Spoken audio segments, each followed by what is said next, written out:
Hello and welcome to another episode of It Was Mooney, your source for all things movie, streaming, and pop culture related. I'm your host, Kosi. I'm joined always by Wani B.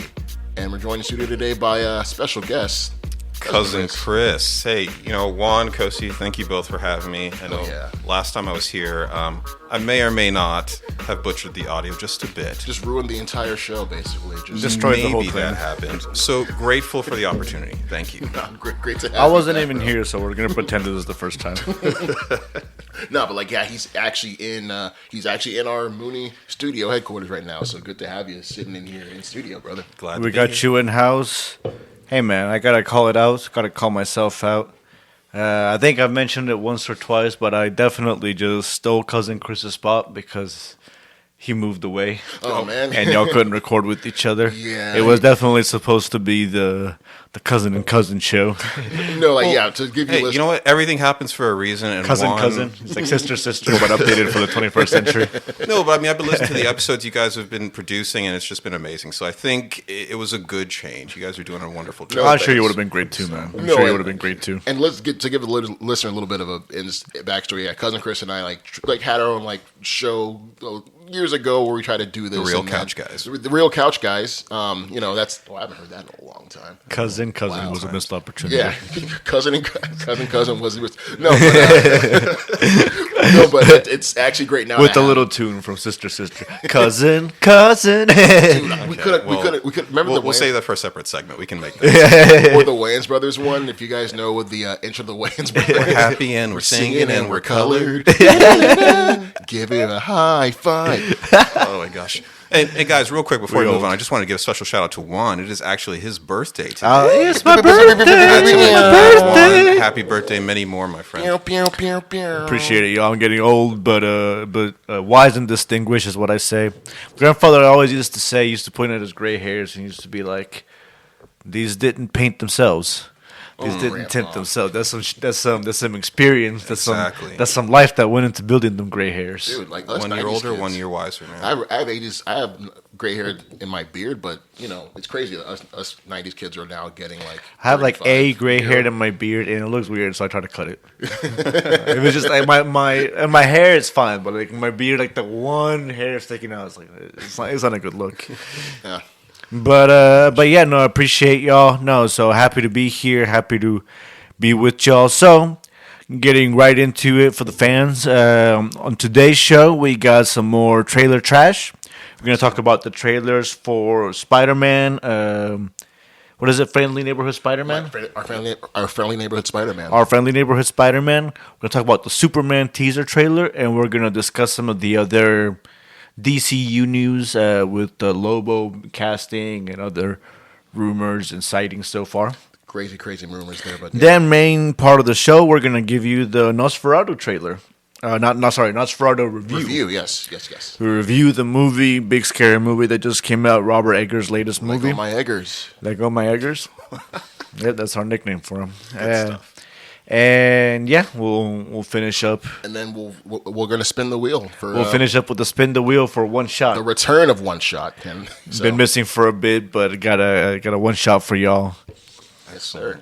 We'll explain it to Chris and get y'all going on that. So let's start off with trailer trash.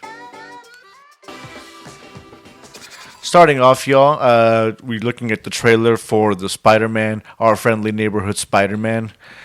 So a little background on this. It was an animated show. It was supposed to be basically Tom Holland in college, like a continuation of the MCU. Probably not too serious. Well, actually, it was just a little bit of a edit on that. It was actually supposed to be his origin story to tell how Tom Holland became the Spider-Man that we saw in Civil War first. So it was almost like an origin. He got the geeky OG spider suit, the home-built spider suit. Mm-hmm. So a little bit mixed up there. So yeah, it was supposed to be him, kind of his origin story. Apparently they scrapped that. It was too difficult to deal with MCU continuity, so they got their own thing going now. Stuff going on, so animated show seems fairly kid friendly, not like little kid, but teenagers, preteens, teens, teen friendly. big thing, I like the cell shaded animation. So very distinct, cell shaded, computer animated, not hand drawn. A little disappointed for animation geek on my end, but I understand that that's what's reasonable to do these days, profit wise. But still very very distinctive, very colorful. Looks a lot like a water painting a lot of the time. And yeah, it just seems to follow the story of Spider-Man in college, just getting up to hijinks, low stakes, fun Spider-Man. They look like high schoolers, actually. Come to think of it, I thought it wasn't high schoolers. I thought it was college. the way he was acting, I could be wrong. The way he was acting and whatnot seemed high. Yeah, no, okay, you might be right. I thought I had read somewhere it was college, maybe. No, it's okay. We always think of Spider-Man in that classic college age at Empire State University, but this is like kind of okay. Yeah, no, they do look kind of young, so I definitely could see that. Mostly a teaser. I don't think we get too many details into what the show's going to be like. What's y'all's thoughts on it, Chris? Yeah. Let me hop in on this because I'll be honest with you. This teaser kind of disappointed me in two different ways. Oh, wow. Okay. Yeah, I'm one of those guys. I'm sorry, but No, it's okay. Me too. on the one level, I'm disappointed that we're not getting that Tom Holland year one. Right? I think it was a wise decision that they kind of skipped his origin story for the movies. It's like we know how Spider-Man becomes Spider-Man. That's great, but if you're doing a cartoon format, it would have been great to see that year one kind of story. How did it personally happen for him to get bitten by that radioactive spider? What was the fallout with him and Aunt May? How did she find out about him being Spider-Man? What was that year one like? Would have been fun to see, and we also would have had that continuity. But if they're moving away for that for this story, I'm open to it. I'm not going to say, oh, I don't want to watch it. It's just disappointing that it's not MCU the way everything else is connected. So, okay, fine. You know what? I want to push back on that a little bit at the point where I honestly am starting to feel like not being connected to the MCU can be more of a blessing than a curse. Obviously, the show still has to stand on its own. It's not going to be good or not good just because of continuity or lack thereof. No, absolutely. But I've seen it. Agatha all along, especially, I think, convinced me that being overly preoccupied with setting up and having all these tangential stories and setting up stakes is preventing the stories from organically breathing and being good on their own. Right.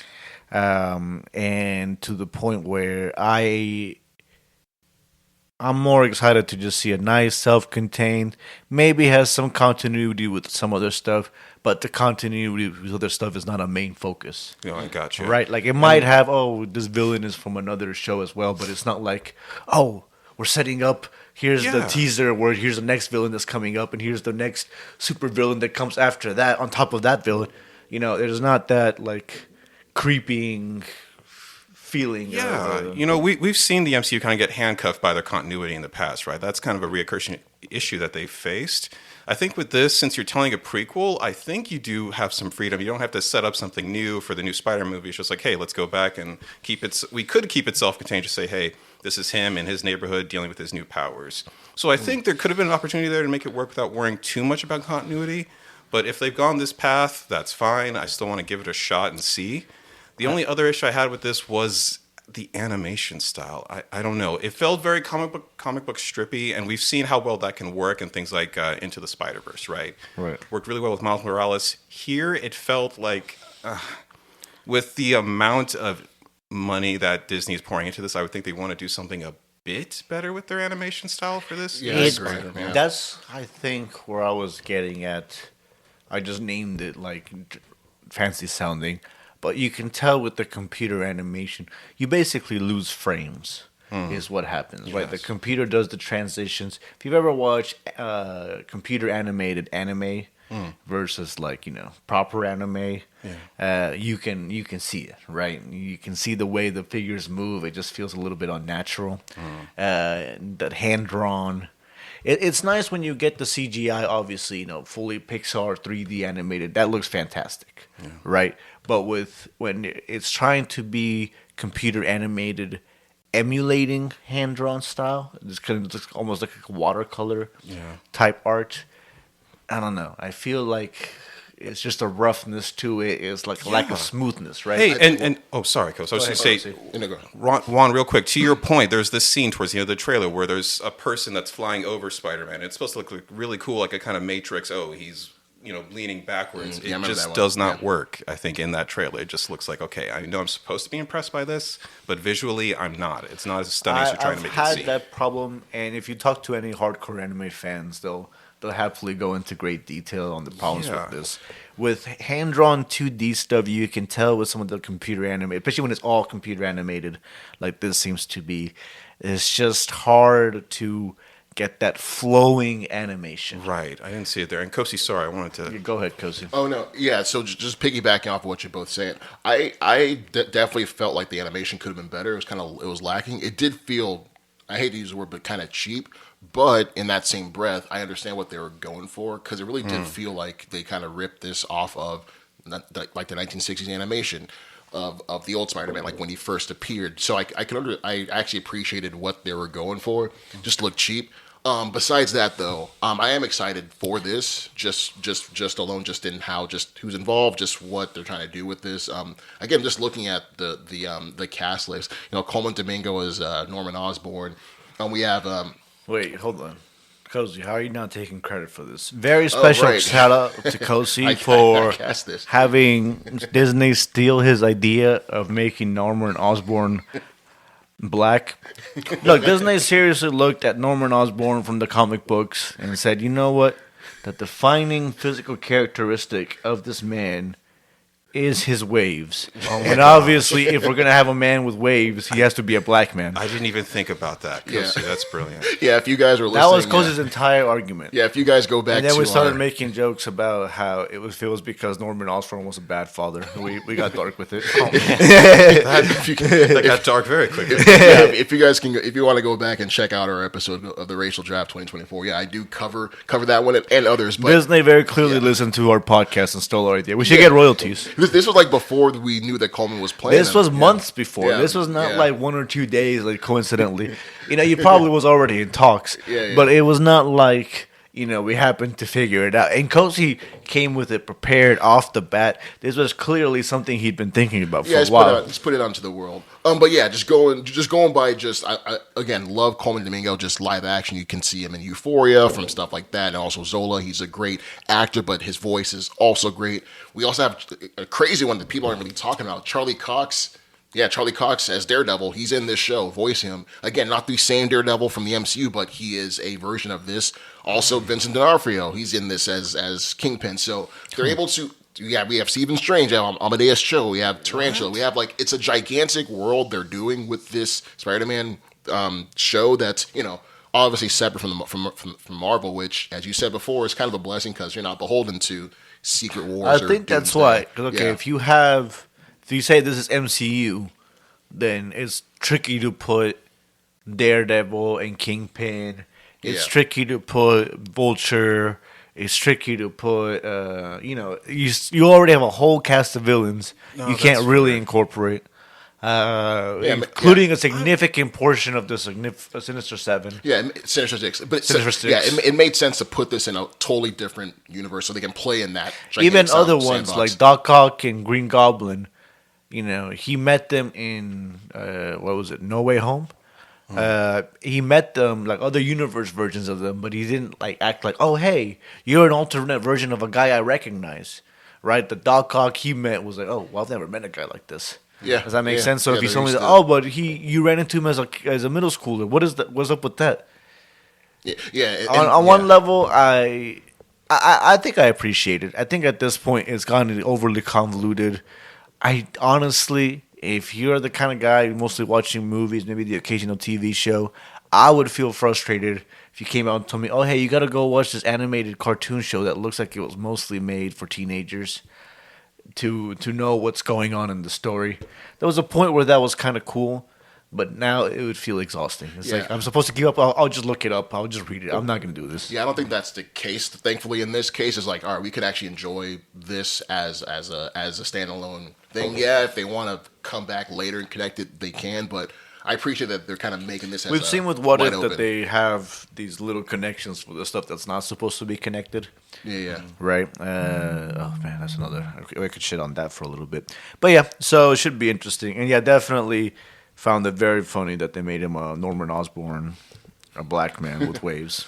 Which I think, the internet's going to get mad at it. I think it's, Society won't like it. Yes, society doesn't like anything. But I think I'm hyped. I think what's cool about this is, it's Harry different. Osborn looks a little corny. I've seen actually more people upset on the internet about him. I honestly thought he looked like stills about it early on before I saw the trailer, and it looked like a woman. I didn't I realize thought that it was Harry. Mary Jane. I thought it was supposed to be like Zendaya, like the animated version of Zendaya. I think it's just how he wears his dreads or I'm sorry, It's not- the not hair, and then dreads, it's his hair. two Yeah. rings in each ear for his piercing. So I was like, okay, You got the pantsuit look. yeah, which is odd It's not like for- a suit. It's a pantsuit. Pantsuit. I don't know how else to say it. It's not like a particularly manly suit. Like his father, Norman Osborn, looks like Norman Osborn that just happens to be black, right? Harry Osborn, kind of his own style. Let's just put it that way. He kind of looks like almost like artsy. Like I don't want to do all this stuff my dad's doing, but I'm trying to break away from what hipster. he's trying to do. I feel like it could be a good chance he can be gay in the show. Could Not be. that that's a bad thing. It just Could seems be. like they're presenting him that way so far. Let me ask you all this. We've already established this is a separate universe. Do you think when the time comes, because we haven't seen the Osborns yet in the MCU, right? That's correct. Do you think that they will be African American? Do you think they'll carry over this style that we're seeing? I wouldn't be surprised. I mean, we've already Yeah, they had a could, black Mary Jane. You can't get more race swap than that. Yeah. So I wouldn't be surprised. I think again. I think they'll make. I think they'll make a decision based on what's best for the narrative story going forward. Right. I guess also how he'll be received in this series. Again, it's not like a big one, but just they're going to look to see how people respond to this version. And see how it Honestly, goes, so. it's one of these things where again, like the MCU has, like the main MCU has a lot of, I want to call it scope creep. There's probably a better word, not scope, consequence creep. Basically, we've already seen multiple threats to the end of the universe, right? Mm-hmm. Like a lot of movies, even like not the main movies, it's like, oh, hey, if we don't fix this, the fabric of the universe will be destroyed. Even in stuff like Deadpool versus Wolverine, it's just like randomly, oh, we could destroy all realities if we mess this up. Low key, the TV show, oh, all realities. Everything has end of the universe consequence. Everything in the multiverse consequences half the time. So it's like, so now we're going to have a movie of Spider-Man fighting Norman Osborn because he's pouring chemicals or like being a bad businessman Which or is whatever. actually refreshing. It is refreshing. It It is refreshing. But it's tricky to put that in the main MCU at this point. Like they've backed themselves into a corner where it feels like, oh, okay, well, like what's the next step? What are we next building to? I think the reason why, that's put a bad taste in our mouth because we've seen that not well. It hasn't been executed well. A movie that I'd say executes that well in terms of like dealing with the scope creep is actually the second Ant-Man movie. That movie came out right before Infinity War, and the way it did it, that was a contained movie about him trying to get this thing back from Sonny Birch. So like it was almost like a little caper. Right. At the end, they kind of put at the very end. Okay, there's some larger implications. They were operating like at a high motor around that 2018 time because they knew, hey, gearing up for Infinity War, we need more of that where you can actually have the little save the neighborhood stuff within a larger tapestry of let's save the multiverse. Easier said than done, but I think you can do it. But they've just shown that like it's too much for them sometimes. It's been tricky because that was back tricky. When that was Phase 3. That was back when we were still in peak MCU. Yeah, high motor. Peak MCU. Right now, they're trying to build it back up. Yeah, so, again, I guess that's been my favorite MCU thing they've done recently, or Guardians, and both of those were very self-contained. They obviously had references to other stuff, but they did not seem like they were interested in setting up too many wider stakes and just focus on telling their own story. Right. And I think that has to be the priority going forward for the MCU to get people's interest back. But yeah, I'm excited for the show. Let's moving on. I'm iffy. I could see it being good, but I'm iffy on it so far. Moving on to different superhero properties. Superman teaser trailer. Yeah, James Gunn Superman. This is James Gunn's first movie in the new DCU. Yeah. Well, technically, I think maybe Blue Beetle. This is the first real movie. No, he said it himself. Like I think he said that because those are movies that were made before he got the job, and I think they'll count as part of the continuity. Like Suicide Squad or the Suicide Squad has clearly played into Creature Commandos, which is the first true DCU but release. Just to correct you there, he said like for sure, those Creature Commandos and whatnot is like the animated is supposed to like give you like kind of like a visual representation of what it'll be, but Superman is going to be like the first one. It's the first true intro. I kind of hate how he's kind of not hated, but it's been frustrating to see how he's described this because it's like, no, this is the first one. No, this is, but he's like, no, Superman is the first of my universe. So it's a little bit unclear. I mean, very if you watch unclear. Creature Commandos, they're using the new DCU logo. They're using Gotta watch that the show. new animation. They're using. They have James Gunn actually. When they're doing the little intro for all the characters, Yeah, they he actually show an animated himself. animated He's James in there? Gunn, Okay. which is a little douchey, but at the same time, he's done such a good job that I'm like, all right, I respect it. It's a little douchey to animate yourself into a show you're not in. Yeah, no, definitely to your point about the continuity, it is interesting, right? Because James Gunn obviously made Peacemaker, and he wanted to carry over some of the storylines that And he had Suicide Squad. and Suicide Squad into the new DCEU. So in Creature Commandos, we kind of tackle that, right? We pick up on some of the storylines placed in Peacemaker about Amanda Waller's daughter and her giving this kind of expose on Task Force We F. still have Viola Davis. oh Yes, right. we still have And we her have there. Rick Flag Sr. Yeah. And a big part of the and Weasel. Like it's clear continuity. They don't it's not the kind of continuity where like, hey, remember every little thing that happened in the previous movie?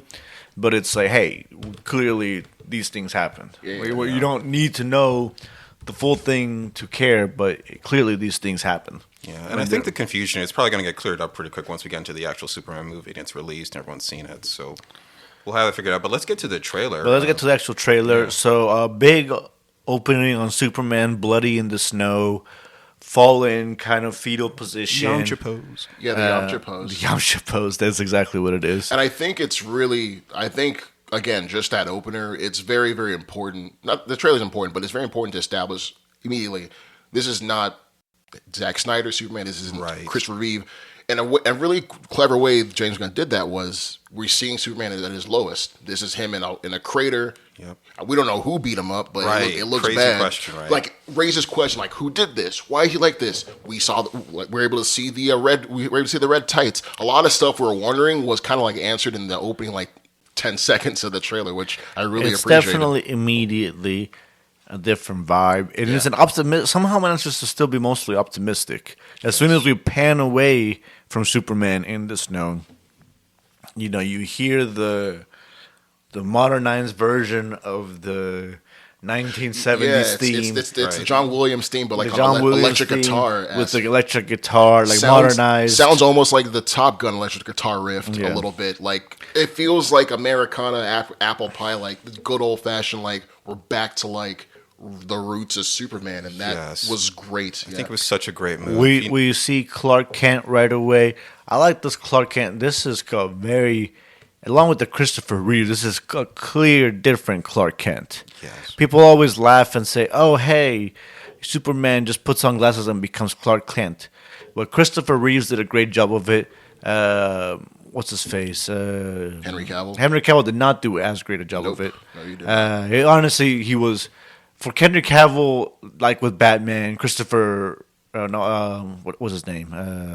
Ben Affleck, No. Christopher Nolan. The character's name. Clark Kent. Clark Kent. Clark Kent was clearly just a costume. Because something he put on because he felt he had to for his dad, blah, blah, blah, was not really related to Clark Kent in any meaningful way. When you see this Clark Kent immediately in the trailer, you can tell, okay, no. This is why he gets away with just putting on glasses. It's because he's not just putting on glasses. He got the dorky hair. He got the dorky suit. He somehow manages to look skinny. He looks awkward. and, Yeah, he like, looks kind of skinny and awkward. There's a presence to it, right? He comes across as a nerdy nobody, right? Nerdy, earnest, happy-go-lucky, happy to be there, hardworking, but nerdy. Superman, even at his lowest, comes across. You feel that physicality, right? That this is a hero. This is somebody that just inspires all just by looking at him, right? And then before you even get to the flying part, and I think that's super important to show that there is a true Clark Kent. Because Christopher Reeves did that really well too. He had that nerdy, super nerdy Clark Kent look. And one, absolutely, to your point. I mean, Zack Snyder, I think in the Man of Steel films, film, I should say, it really emphasized the godhood of Superman, right? Mm-hmm. And James Gunn, he's kind of going in a completely different direction with that. He's kind of showing that humanity side first, right? Even with him being bloodied in the snow, him like at his apartment with Lois, him saving those children. We can talk more about that because that really resonated with people online. Oh, yeah. But we're seeing that who is Clark Kent as a person, and then also he's Superman. He's inspiring people. He's giving hope to the masses. So there's that. You even see him with this another scene that stuck out to me too that people don't talk about is it's a quiet scene. Usually in every Superman iteration we've seen, from the Richard Donner even to the from that one to the Zack Snyder one, they always had his barn be like this big thing, a big stately barn, big open field. This one looks like a Kansas farm. His dad looks like a Kansas farmer. Clark like Pa Kent like I like how it feels as though it's a comic film, but like this godlike being has like this humble home and like a couple cows in front. Like it's very, very humble. Like I like how like they're trying to make it seem though like Metropolis is like where he lives, but no, Clark's roots where he became like a lot of stuff he got that made him Superman were from this farm and this place he lived in, and I just love that visually speaking. Even with the first poster they released for this movie, right? It showed Clark Superman putting on his boots one at a time, right? I mean, you can't emphasize any more than that. Like, hey, this is just some guy doing the best he can, right? He's a blue collar guy from Kansas, but he has heat vision and he can fly. It's like I love that. I love that. And it's brilliant. Let me ask you all this: Crypto. Now, I've seen some discourse online. I'm sure you guys have some thoughts too. How do you feel about them bringing in the dog into this? It's going to be CGI from what we've seen from the trailer. It's a bit odd. We don't know how he got there with Superman. Was he in the pod when he left Krypton before it was exploded? Right, so love it. Love Krypton. I can. Because do you have any thoughts on this? Because this is going to tie into some overall thoughts I have on the way James Gunn works that I want to get into extended on. If you want to pop in real quick. Oh, about Crypto. No, yeah. I love how, because James Gunn, he's a director who I love how he always it's not just a job for him. He brings himself and like always has a bit of himself in the movie, brings some part of his life and whatnot. And I remember like when he made when he like was writing Superman, his father passed away and all this, a lot of stuff happened. His dog died. He had to he got like a new rescue dog, which actually was the inspiration for this version of Crypto. And I just love how James Gunn he always has that. He's able. It's the humanity. It's fighting. It's like there are these epic things like these beautiful scenes, but also they're also like cut together with tragedy and like just realness, which I love that how he's like handled that in superhero movies. So with Crypto, you know how James Gunn always has a thing for like furry CGI animals. He's done that since Rocket Raccoon and Groot, going into the third movie. So like everyone's like, oh god, here he goes again, bringing in animals again. Like I get it, it's kind of James Gunn's thing, but like it fits. Crypto's been with Superman. He's not like some new creation. He's kind of always been there. So I kind of like how he's able to like bring this wacky part of Superman's like character and past into this movie, while also still kind of keeping it like grounded. Like he even said, Crypto isn't like he's a super dog, but he kind of sucks sometimes. He does like dog stuff, and like he has to like get like his feet under him, and like we're going to see that. So I like it. I always trust how James Gunn handles this. I think other directors will like this will just be a gimmick. All right, let me just sell you a toy. But like I think with James Gunn, it's like no. A lot of the times, like there's something else going on with like these furry creatures. They're used to tell or send another kind of message to the audience. So like I like it. I have faith in it. But Juan, you said you had like other I have some thoughts on extended thoughts on it. Yeah, man. And then just James Gunn in general. Honestly, my first reaction was to be worried, and my first reaction to James Gunn taking over was to be kind of worried. Couple notes. One, if you look at most James Gunn's most famous works, even his other current one, Creature Commandos, it's all kind of wacky ensembles, right? You look at the Scooby-Doo movies, where he started off with, obviously... he didn't direct, he wrote those. He didn't direct, but he wrote those, right? Which, I mean, especially with the humor and stuff, obviously played a big part. He... the particular humor style, right? Obviously, the Guardians movies. Now he's making Creature Commandos. They tend to follow that certain pattern of... having this ensemble cast, having that cute talking animal who's actually usually not that cute, right? Depending, Weasel or Rocket Raccoon. Right? Rocket's cute. I'll defend that. Well, yes and no. Right, the foul-mouthed monster raccoon is cute in his own way, but I guess my point with it was, how is he going to react to making a Superman movie, right? Where it's more solo, there's more of a earnestness. It's not as wacky. It's obviously more recognizable and centered on one person as opposed to an ensemble. It seems that part of the way he's going to handle it, frankly, is to not make it that much of a solo movie. Like, we see quite a few other heroes and villains. I actually was hoping guys could identify and get into some of the ones we see. Some of the ones that pop up. In a second, we'll go into it. But we see quite a few, right? It's not just, here's Superman and here's the one villain. Like, we see shots of Lex Luthor. We see shots of several different people. It just seems like an already existing world full of heroes, right? It doesn't seem that, hey, like Iron Man, you got the vibe of like, here's the first superhero. It wasn't really, right? But like, there was kind of the vibe there was, right? Like, it's like, oh my god, there's this new guy. There was has not anything like this before, right? With this, there's not that vibe at all. This is the vibe of we're entering into an already existing universe. Man of Steel too. Man of Steel, like, technically there might have been Wonder Woman and Batman somewhere, but he didn't know about them. We didn't hear about them. Yeah.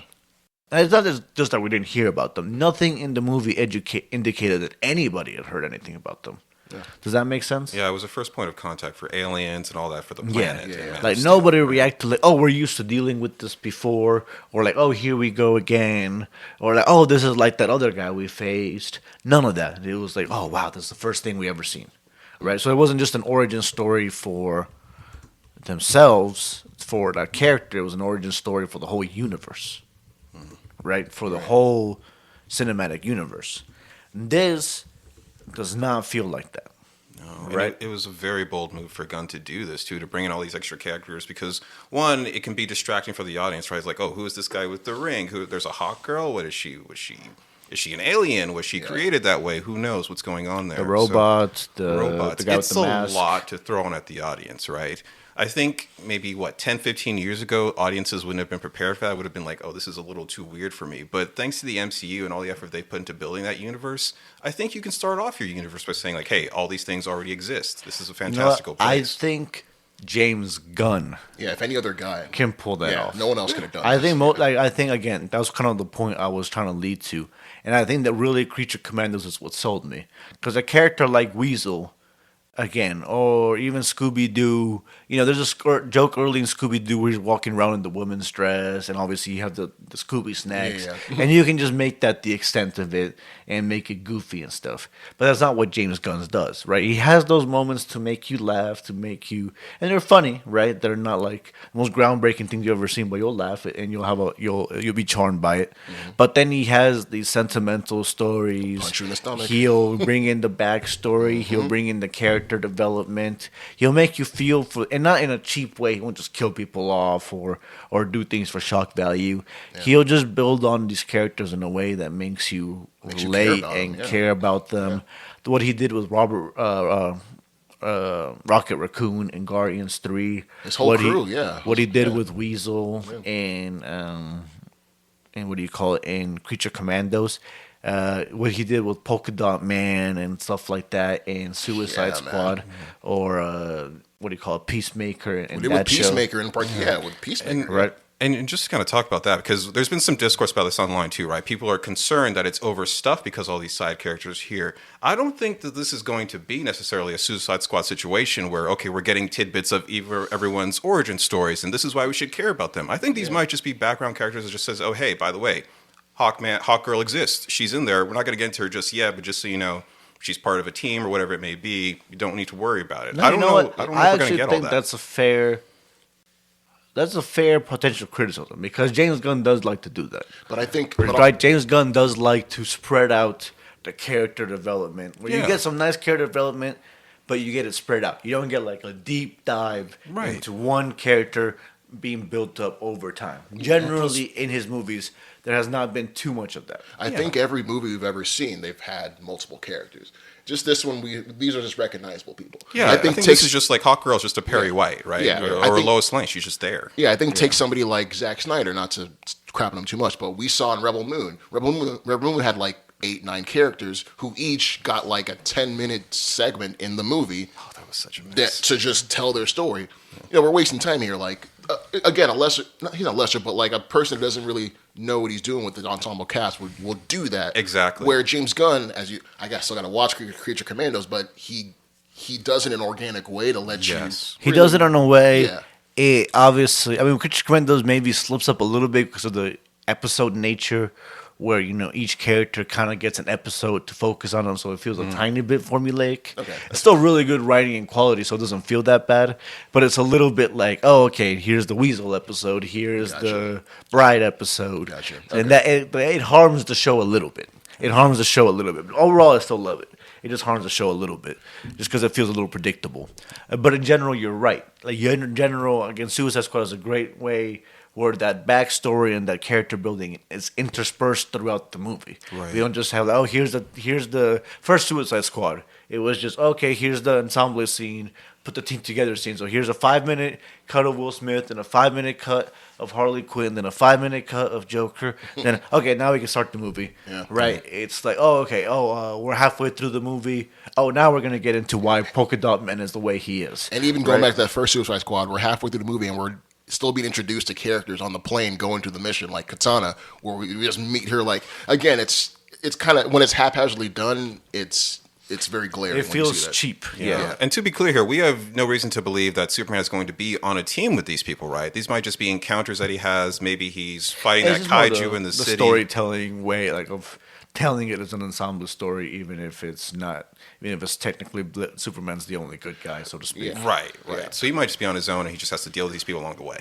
Also, I think we'll see. Just my pushback to, because not just you guys, but the internet saying how it's like, how can Superman? This isn't Superman's movie. How can he be unique in a world full of heroes? Right. I think what makes this again, this is just how he's been talked about from Frank Grillo, who's seen David Cornsweet Superman, talked about him, from James Gunn to everyone who's talked about him. The reason what makes this Superman kind of unique is that like this world that he's in, it kind of sucks. This world has heroes. This world has people to come and like fix problems, and they kind of sort of like been kind of coddled into expecting it. Now they get this superhero Superman who comes, and he doesn't always do the right. He's kind of learning. He's trying to get this stuff together, and like they kind of don't appreciate him. You remember that scene in the trailer where they threw like a can at his head?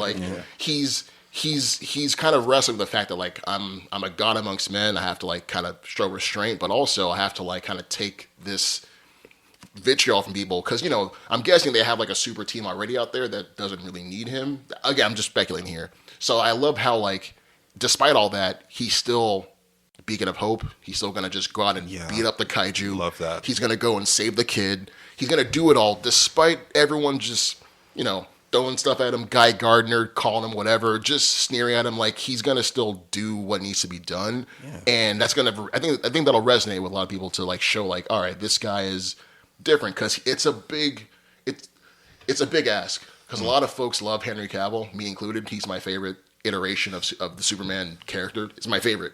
And they have to convince folks to like say into like saying, hey, this is a new iteration, but like we're gonna do something different, and we hope you guys are on board with this. So yeah. And real quick, can we touch on villains real quick? First, Nicholas Hoult and Lex Luthor, he looks great. That's awesome. It's perfect. But so much better than Eisenberg. Jesse Eisenberg, yes, Joker. that. But then the introduction of Ultraman, I think, is a real, curveball at us because one, if Are you know sure that's him? Ultraman Are you sure that's Ultraman? Yeah, the evil Superman. Are you sure that's him? Well, that's what the internet's saying. We could be wrong, right? We could be wrong. Him. But like, it looks like they're gonna have some toe-to-toe battles.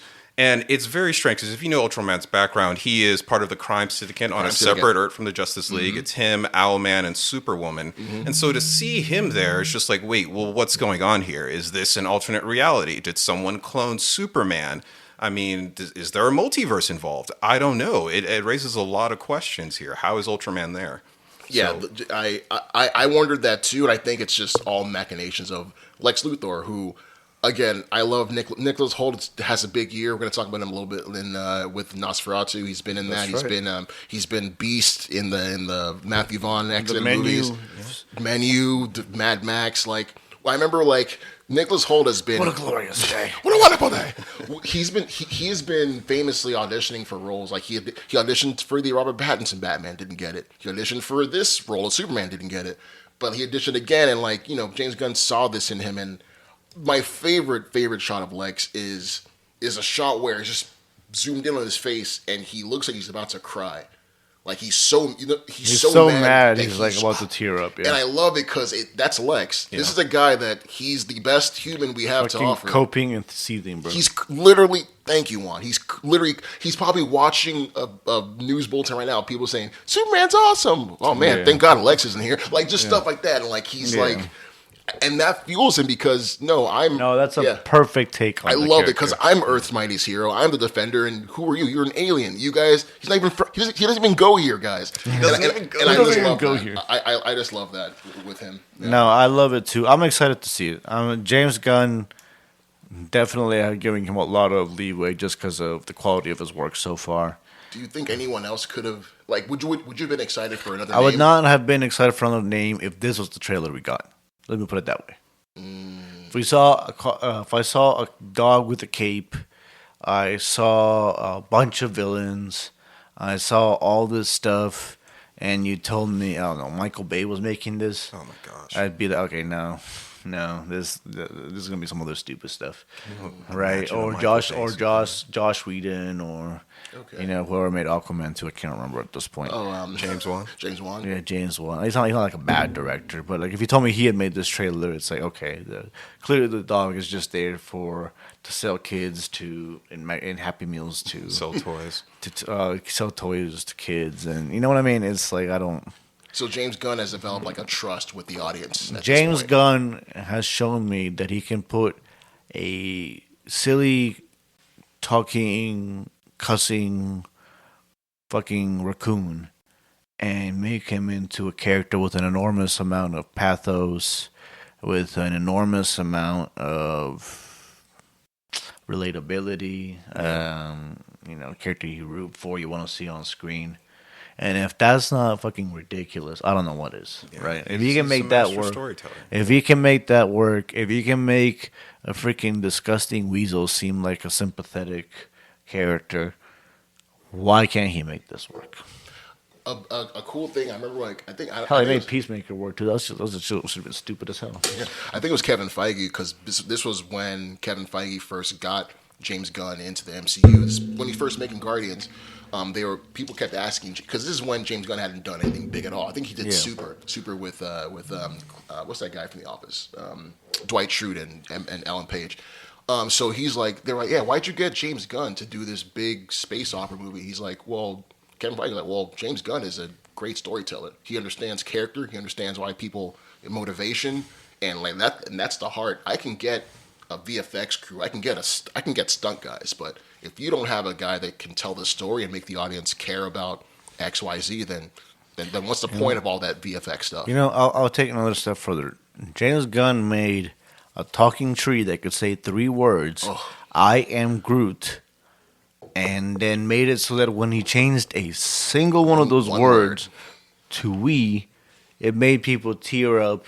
We all knew.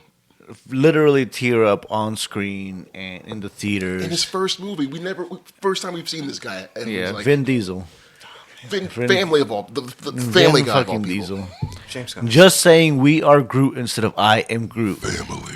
It's the kind of stuff, again, you have to be a masterful writer to make that work. Yeah. Anybody else is just a goofy one-liner. It's a silly joke. It's a stupid quip. You forget about it the second you leave the theater. Right.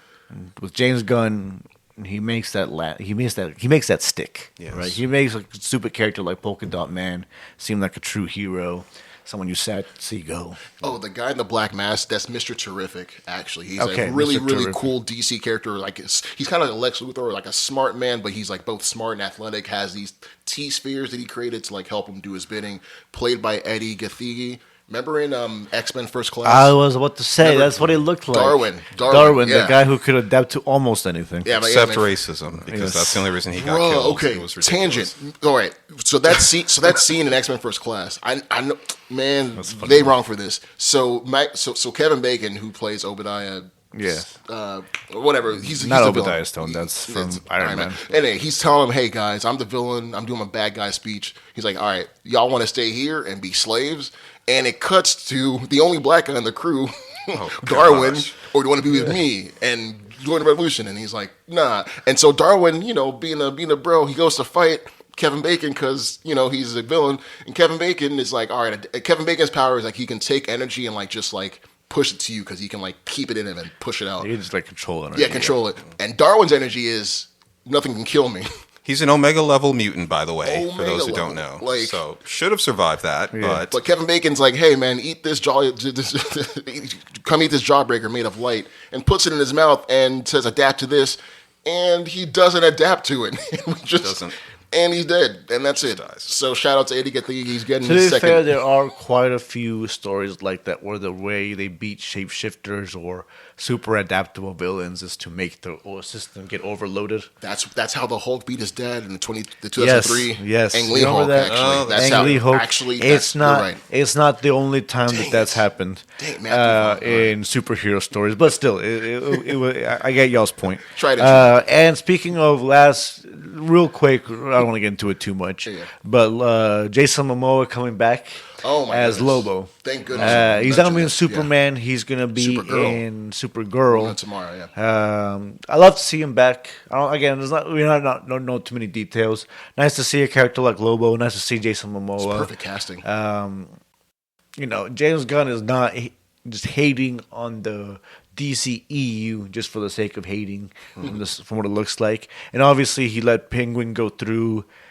Batman got delayed, actually. Batman 2 got delayed to 2027. 2027. And he made it clear it's not so he can bring it into DCU. It's just so Matt Reeves can work on his Apparently, stuff. rumors that Matt Reeves is going through some personal stuff, too. Personal stuff, and Matt Reeves is known for work, taking his time. He did the Planet of the Apes movies. Those took years to make. So yeah, I'm happy to let him take his time. Yeah. The first Batman was solid. Penguin was great. if you had a better movie, I'd rather him take time and make a good movie.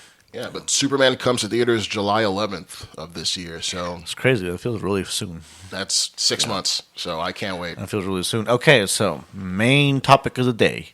We're going to review the movie Nosferatu. Obviously not the original 22? 1922, the 1922 oldest version. horror movie of all time, actually. Oldest horror movie. One of the actually a borderline illegal movie. Apparently it was taken down for a yeah, while. they had to Because- The judge So he- ordered it to be destroyed. Actually. Yeah, it was a straight up rip off of Dracula. It was one of those things where it's a little bit of a miracle that we still have surviving copies of it. the film cell here, yeah. Yeah, but anyways, so actually, I don't know if y'all read a synopsis of y'all ever watched or read a synopsis of the original.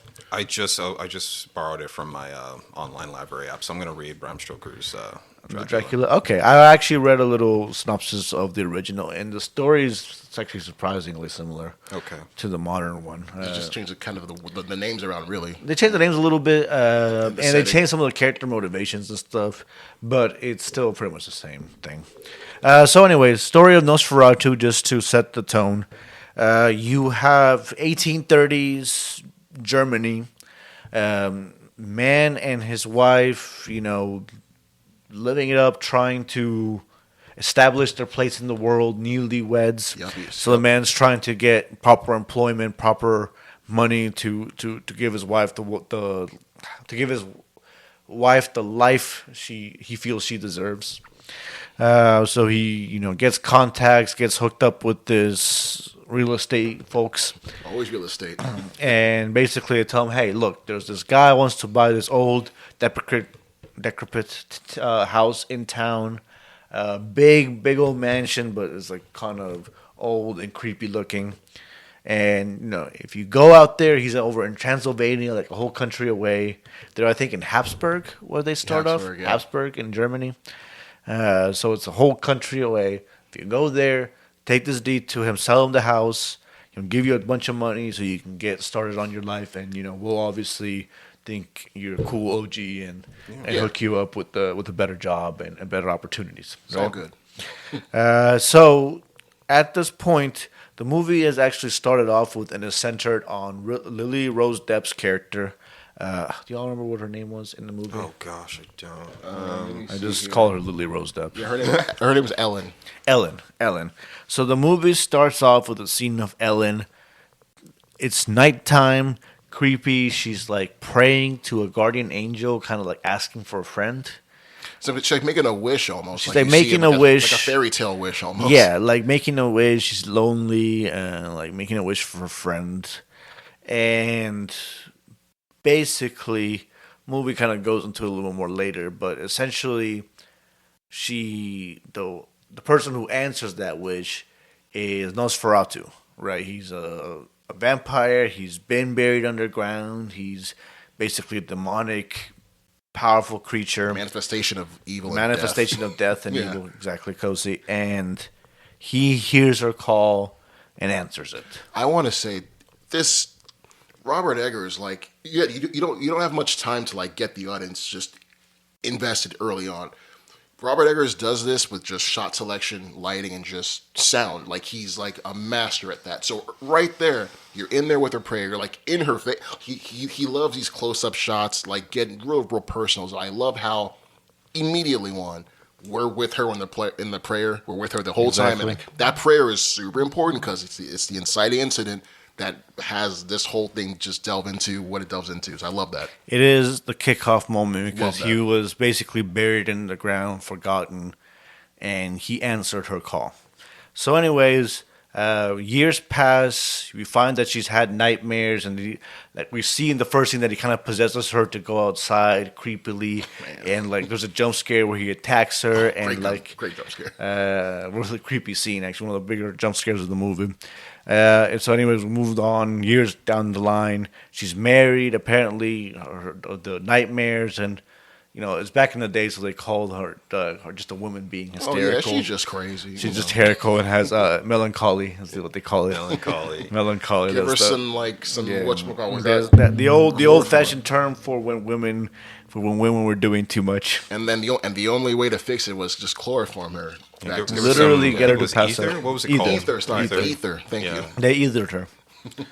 Yeah, it was rough. Anyways, she begs the guy not to go. She says he like feels an omen of death, but she's like mostly fine at this point. She hasn't been feeling those nightmares. Her love for him, Her husband, basically. Nicholas Holt, by the way. Nicholas Holt. Yeah. Nicholas Holt, the guy we've been talking about a bit. Thomas. So he says, no, we gotta do this. I'm doing this for you. I need my position. It's clear he's doing it partly for his ego as well, right? It's for her, but it's also like to get his standing and his position. I mean, obviously he doesn't want to be like homeless and like statusless, right? One thing I do gotta call out here a little bit, not even that little bit, kind of a lot, is that okay? We're supposed to be in Germany, right? We're supposed to be in 1830s Germany. But every one of the main characters we interact with, other than Nosferatu, is about as fucking English as you could possibly be. There was a lot of English British turnover. That's the only thing I can allude to. That's the only No, not a lot of 100%. These were straight up British people. They had British mannerisms.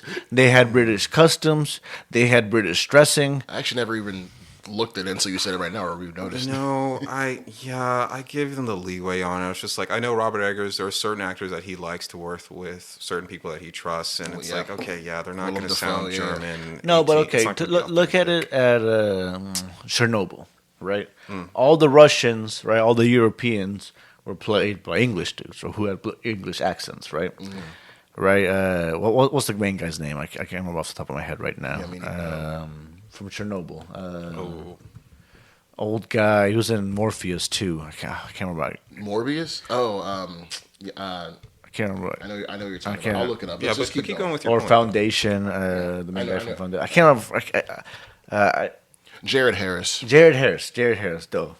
Jared Harris, right? He's British. He goes in, he talks all British, right? But he's Ukrainian or I guess Soviet at the time, right? Right. So there's always a bit of an understanding. It's okay, we're gonna have, so we don't have actual Russians. We're gonna have British guys pretending to be Russians, but in that movie, they're still dressed and behave and otherwise have culture like they're Russians. They just happen to be speaking English with an English accent.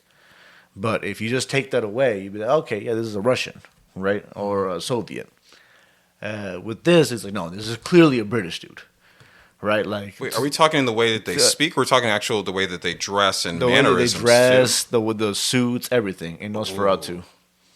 Well, honestly, I would have to check. I don't know about Yeah, 1830s I can't Germany. speak. It looks like Yeah. some Victorian England type shit. Because I've seen a lot of people online talk about how authentic the visuals were for But 1830s wouldn't people in Germany also dress similar? Because fashion was fashion Maybe, back then. maybe they're just that similar. But I don't know, man. It just felt like too British the way they like, even the way they communicated, like, oh, mama, papa. I don't know, man. It felt like straight up Victorian England Okay, instead of Watching Germany. watching a Jane Austen movie or something. Yeah. Instead of felt too Victorian England instead of anything that made me feel like, oh, this is in Germany. Okay. All right. My other thing is Robert Eggers. He's big on attention to detail like that, so I want to give him the benefit of the doubt. Like when you hear about him talk about the script for The Witch, for example, right? It was old he said English, every piece of dialogue in that thing, all of it was taken straight from literature from that time Old period, English, right? yeah. So Yeah, maybe I'm being harsh on it, but it struck me how to the point where I was wondering if they just happened to be a British family that had moved to Britain. Perhaps that could have been it. Maybe that was, but I didn't get that. I think they were all just German people. Yeah, no. So maybe that took me out a tiny bit. Yeah. But anyway, so he basically takes off. He takes off to Transylvania, gets on a horse, and just rides off, right, to sell the deed, sell the guy this house. Again, talking about the just the production value, just all the, like, you can definitely tell that, like, all the money that was that Focus Features put into this and went into this, like, touch of detail, all that, even just the cinematography, the usage of just natural lighting. Usually they do that montage of him, like, riding on the horse. You've seen many ways to do it.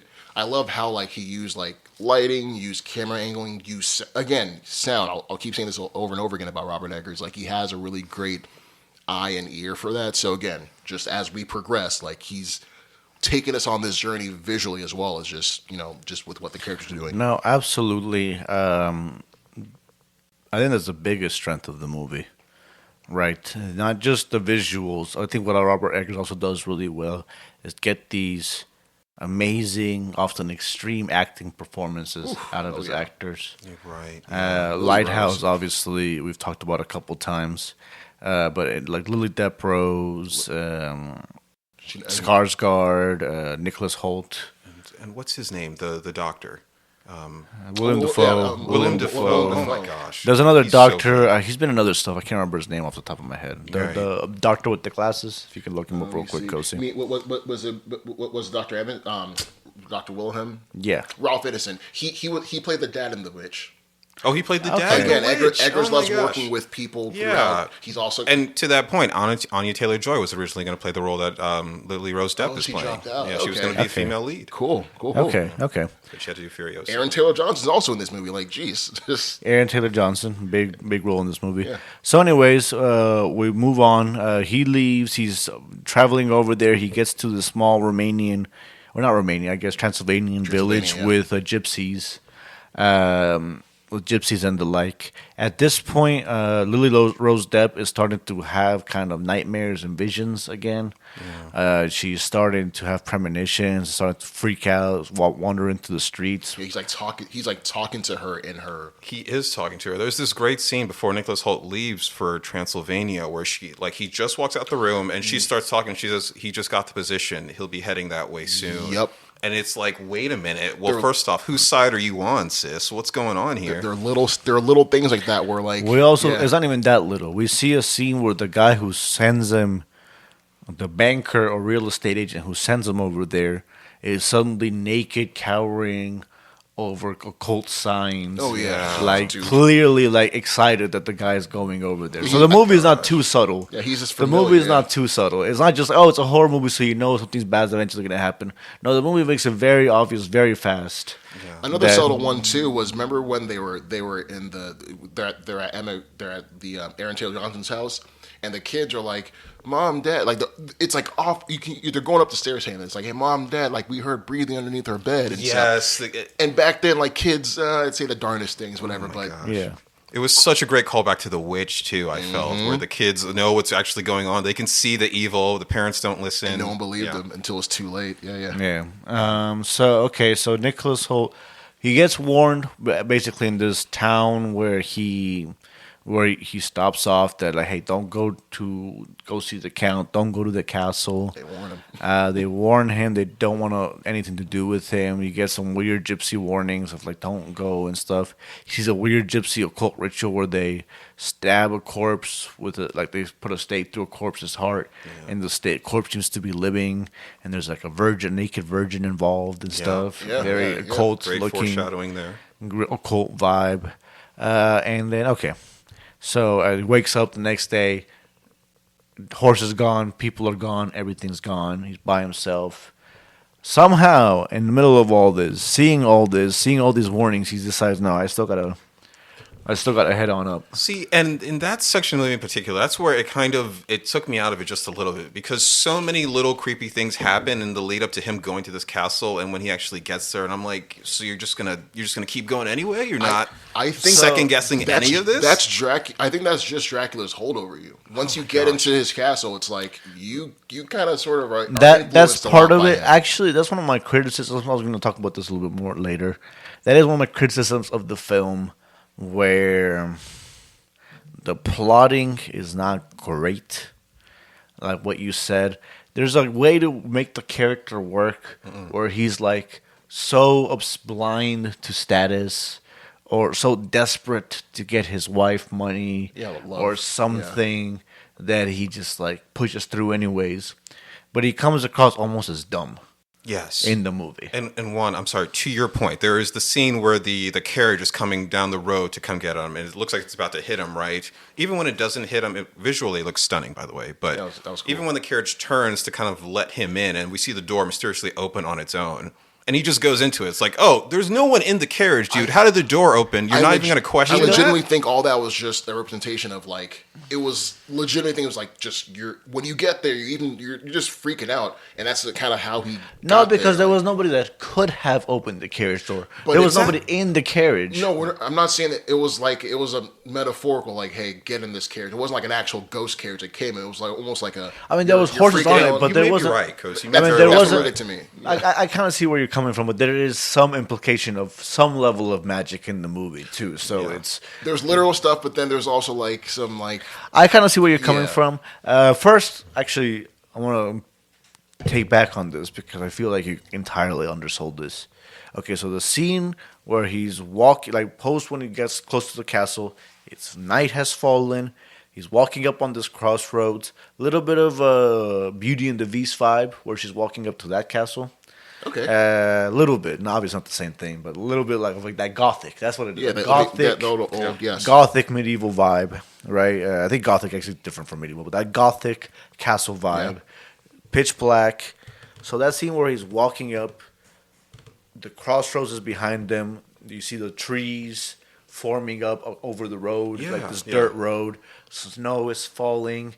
It's not a black and white scene, but it's so dark and uses lighting and it's such a beautiful, just moonlight. natural light. Oh, it's gorgeous. Not just moonlight. There has to be more light, but natural light in such a way that it's basically becomes a black and white scene. And it's one of the most visually stunning, incredible scenes I've seen filmed in television. Direct homage to the original Nosferatu, which was in black and white. So yeah, definitely appreciate. No, direct homage, and then I've said the scene with the actual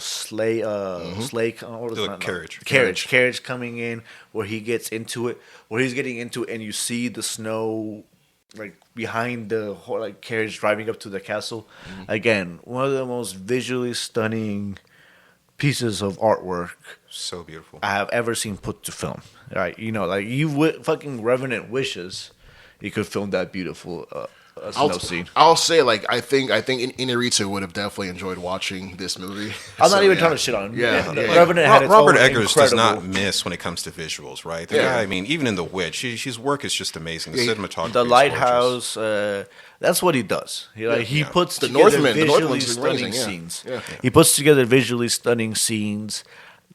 He makes the character part of that visually stunning work. Nicholas Holt's expressions, the way he walks, the way he reacts, that's part of the visual. Right? He's not just a character in it. He's part of the tapestry that Eggers is painting on the screen. Yes. It's so good in establishing atmosphere. And I think, once he gets into the carriage finally, right, he's made the trip up to the doors of the castle. Before he can even knock on the door, it opens on its own. And he's just standing there. We get our first look at Count Orlok, I believe, Yeah, or he just- stand-in Count for Orlok's Dracula. Yeah. And, I mean, so creepy. He doesn't even greet him. Skarsgård- He doesn't even greet him. He just, like, looks at him. Yeah. He just looks at him. He talks creepily. The whole scene from that where he walking up to the castle and up through where he gets out of the castle, basically what happens, like story-wise, he gets in, Count Orlok starts kind of welcoming him, in his own creepy being way. creepy, but not altogether, just more strange and different cultured than evil per se, right? So you can kind of see why he's just trying to be professional and business-like.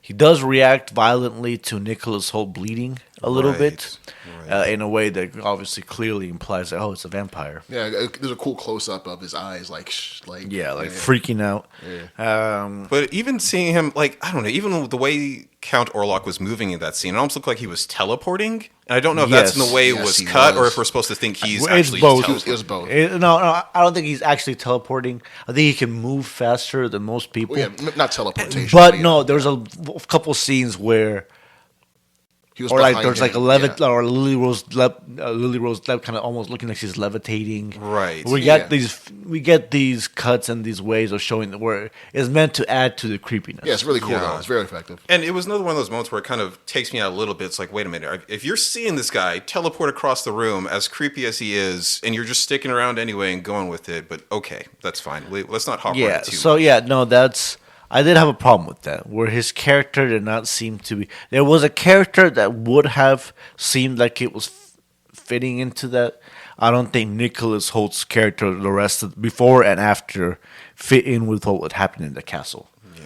Right. I think what Coach said about being under the spell, almost the most charitable explanation I can give for it. It took me out a little bit too, where it's like, he took way too long to freak out. Yes, panic. exactly. Yeah, it's throughout film history. That's just how it's how Dracula's victims are. They're not even scared. They're almost just like, this guy's hot. I'm like drawn to him. Let me come and like do his bidding. Like I'm just going by just film history. No, you're just what absolutely they've right. shown. You're absolutely right. And it's just like, I get it. Narratively speaking, though, I get it. Nicholas Hoult needs to be more of his wits, needs to be more about himself because he's on a mission. Like, he's not this dumb. But I think even the most of his wits person, I think it just shows this is death incarnate. You're not going to escape death. Like, when you're in his clutches, stuff's going to happen. No, he did, actually. And let's talk about Count Orlok for a second, because they made some really interesting choices with this interpretation of a vampire, Did they right? ever, man? They did not make him visually. He's not attractive, right? This is not like once you take off his robe, he's disfigured, he's aged, he's Gaunt. very old, Yeah, right? yeah. So not the seductive vampire that you've seen in like something like a Twilight or whatever it may be. But at the same time, this is if you see girls on TikTok, so this is a very romantic film, right? This is this dark entity that says, okay, I've chosen you. I want you and only you. I'm going to eliminate your husband Mr. as much Steel as Girl. possible Yeah. because you're mine. Yeah. I've set my eyes on you. And so girls have kind of connected with that online. Very interesting. Even with the molestache he's got going. Yeah, I don't know All how right, you can be Melissa. attracted to that, but All right, you bro. are. But then at the same time, this is the first time I think we've seen a vampire that does not go for the throat. He goes for the center of the chest, which is a very odd choice. Like when he I think in bites, the original when he drinks- Nosferatu that when he did drinks something out of like it, that, yeah. actually. Oh, was it in the original where he goes for the chest instead I of think the throat? so. They think they like found that he had like chest holes or something. Oh, okay. 'cause I'm not that's 100% sure. Don't quote me on that. Though. Okay, I'm waiting for okay, the but next that's two. because it makes sense to go for the throat, right? You're going to go for that carotid artery. You're going to get a lot of blood flow Yeah. there. But if you're going for the chest, it's very. I think it's more disturbing that way. Visually, it's more disturbing. More and disturbing. And the sound they had when, like, he'll draw the blood and it'll, like, gurgle back into his body, like, each draw, like, it was... Ugh. That, and when he does it, he likes to dry hump his victims as well. That's what he was doing? Like, if you look at the Nicholas Hoult scene when he does it, he's, like, actively humping him as he's feeding. Wow. I don't know. Oh, yeah. And I think that was a very conscious decision. And we see it again when he's with Lily Rose at the end. So. Oh, my God. Okay. Interesting choices with this vampire. So he's going in there. He hasn't fully seen Count Orlok, but obviously it's a creepy vibe. And yeah, he just kind of decides to go through with the deal. At one point, he pulls out Count Orlok pulls out this deed with this creepy seal. Yeah, don't sign it, please. And he just with his weird language, and he's like, "Okay, I'll sign it." Don't worry saying about that you it. get the house.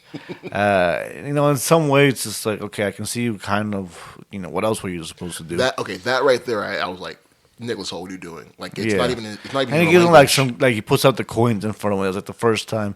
Again, he doesn't really look at those coins in a way that's, oh man, I'm so blinded by greed that clearly I'm gonna do this. It just, I don't know, or like I'm so blinded by love that I'm desperate enough to do this. Well, I just don't want to be rude. Let me just take. Yeah, this. it almost feels like, well, shit. My boss. You'd almost see it in a comedy. Right, you could almost see that in What We Do in the Shadows scene, where Guillermo is like, "Oh, well, they told me to come up and do this," and it's like, and it's like low key freaking out inside, but it's like, "Well, they told me I was supposed to come and have this contract signed." You know what I mean? And then next thing you know, he's like a slave to the vampire. Right. Like, there's a little bit of that vibe, Yeah. but somehow it's not comedic. It's like played straight. Anyways, he at that point manages to start freaking out after the signing. He loses the locket the wife gave him with the hair. That was such a great scene where it's like, hey, at the last minute, he remembers, like, wait a minute, you never gave me back my locket, dude. Yeah, It's gone. I'm telling you, peak Guillermo energy right there. It's like when he said, "Let me see," I was like, "Oh, come on, man! Yeah. You're not getting it back." And honestly, didn't even end up playing any more role. It just like, I'm like horny for this. Yeah, like it didn't actually play any more role. Like it didn't like, I can break a spell with this or anything. He's Nosferatu. Didn't actually really play any more role. He just has it for later when he gets in his coffin. Just at that point, Nicholas Hoult wakes up again the next day, and he sees more holes in his chest. And at that point, he's fully freaking out. He's fully panicking. He goes off. He tries to escape. And instead of escaping, he manages to find the coffin where Nosferatu is, and like the original coffin, like where he keeps his body during the day. Great scene. Tries to stab him with a pickaxe, like he had seen the gypsies do. Kudos and for then trying. Nosferatu wakes up, all like just scares him away. scares him Vampire away. penis, by the way. I wasn't expecting Yeah, that. Yeah, man, vampire. Someone got some vampire there you dick. go. Bill Skarsgård hangs dong in this movie, guys. Yeah. Just letting you know. Definitely. At that point, he has the deed. Nicholas Hoult manages to escape somehow. He manages to basically jump out like multiple story building and fall into a flowing frozen river. Not frozen, obviously, but like freezing river. And manages to survive. Some gypsies find him. They heal him. They pour some prayers over him so that the curse kind of wears off because he had been cursed by Nosferatu. But he's like, again, strong enough to go, save the day and save his wife. Can I just say, I actually love his story arc through this movie because he kind of does become this really great hero, I think. Yeah, right? Third act, yeah. Because I think the contract, at first, was kind of silly to me. Like, okay, he can't even read what he's signing, but he signs it. But if you take it as a metaphor for the fact that he's leaving his wife, who has asked him to stay, to go secure these funds and this money. I mean, on the one hand, he's doing it for his wife. At the same time, as Juan mentioned, he's doing it for his career, right? He wants to have some status in the world. So I think that contract that he signs is kind of a metaphor for that. But as he goes on, he fights off the curse, and he's actually trying to fight this evil entity that's after his wife. And I think as you see him progress through the film, he becomes more heroic. And I think he it's really good. kind of breaks the contract essentially, like by killing the guy. Like they No, go he doesn't break the contract. not break. He gets the house. Yeah. He never said he was going to kill him afterwards. Maybe break is not the right word, but yeah. But yeah, so Nicholas Hoult manages to escape and tries to go back and save his wife. And Count Orlok, now that he has a deed, I don't know, it doesn't really show it. He gets on a boat somehow. Which was awesome. Awesome. The boat scene. Yeah. The boat scene was pretty scary. If you know the last, sorry, you're gonna say. No, go ahead. Talk about the. Yeah, so so in the original Dracula story, that whole boat scene is a whole other book called The Last Voyage of the Demeter. It's a movie that came out. Yes. Talks about that. Eggers took that, kind of repurposed it into the Orlok story. I don't know if it was ever part of the Orlok story in the original, but put it in there and like had it even end the same way that one did. No, So, there was boats. okay. Yeah, I the thought original. it was really awesome to see that whole sequence. Yeah, no, that was really good. I think, oh man, I love the idea that he's bearing the plague with him, Yeah, the Count rats, Orlok, as yeah. he comes into the city, right? And he kind of descends on it. And Juan, I don't know if we're at this point in the story that as you're retelling it, but the fact that he kind of goes to her and says, "Hey, you have 3 days to decide to choose me, or more people are going to die, starting with the people that you love most." That does happen when he gets to the town. Yes. That's pretty much in between. There we have some basically a reshowing of the Exorcist scenes before the priest comes in. Right, Which were great. There's no other way to really describe what How happens. did you guys enjoyed those? It was definitely contrived, but I enjoyed it. It 'cause, felt- yeah. It felt like if I hadn't seen them before, I would have enjoyed them. Mm. And Lily Rose Depp had some great acting. It set up Aaron Taylor Johnson's character and some of the doctors and stuff. But on the other hand, it literally was just The Exorcist. Yeah, I think it bogged down the story just a little bit. I didn't need so much of it. I mean, I understand that we want to show that, hey, she's possessed, and as he gets closer, it's getting worse. And the only thing that used to keep her from having these episodes was the presence of her husband. Yeah, and the fact that he and left it's her. like the arc, the visuals, everything is too much Exorcist. It literally feels like they took every part of the movie between the girl starting to get sick and the girl being full on demonic and a priest having to come in, and then just speed ran that through this movie. Yeah. With just a new actress. Like if you told me, if you just put that part and told me, hey, is this a remake of Nosferatu or a remake of The Exorcist, would have been easily like, oh yeah, that's obviously they're remaking The Exorcist Okay, here. I see what you mean. Right? They even call it a demonic possession and stuff. Right? It's Yeah. again, the acting is top notch. The acting in there is top notch. The visuals are top notch. Plot wise, pacing wise, it's like Yes, that's my thing. even art wise, it's like, hey, we didn't. I didn't so need much of I didn't it. need Exorcist in this. Yeah, again, I'll still go. Again, Lily Rose Depp goes for it. I know people didn't like the show The Idol, but in that show, Lily Rose swung for the fence almost every episode, even though it got canceled. But so I could definitely see those flashes in this, in her Exorcist.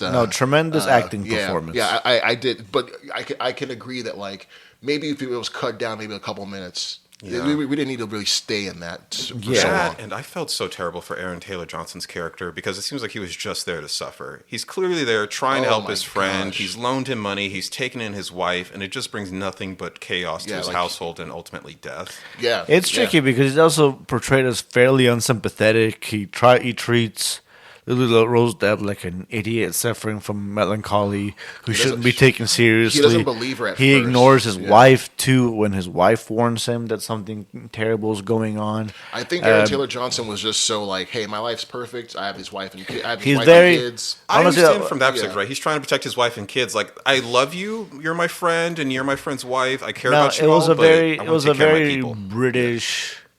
It was a very British type mindset of like stiff upper lip and all this is bullshit and superstition, Or and it's not. just It's kind not of. bothering me. So don't. But don't I mean, I go. feel It like was that's an bothering authentic him. reaction, though, right? If like your friend's wife comes and says to you, and she's like, "Oh, suddenly she's possessed by a demon," you're gonna be like, "Okay, dude, Whatever. like whatever, just help her so she can leave." Yeah, but when it started getting well past the point when like kind of weird shit started happening, he still was like, Not getting it. yeah, he just refused to get it pretty much the whole movie, and then just kind of died. And so yeah, and his demise was actually very, very sad. Like he lost. was tragic. Yeah, he lost both kids. whole story like was his just wife like- too. And then, After like, yeah. it was after Nosferatu warned Lily Rose that she's gonna Yep. start taking everyone. Yeah. So wasn't kidding. when the rats come in, like basically when the ship comes in past the voyage of the Demeter.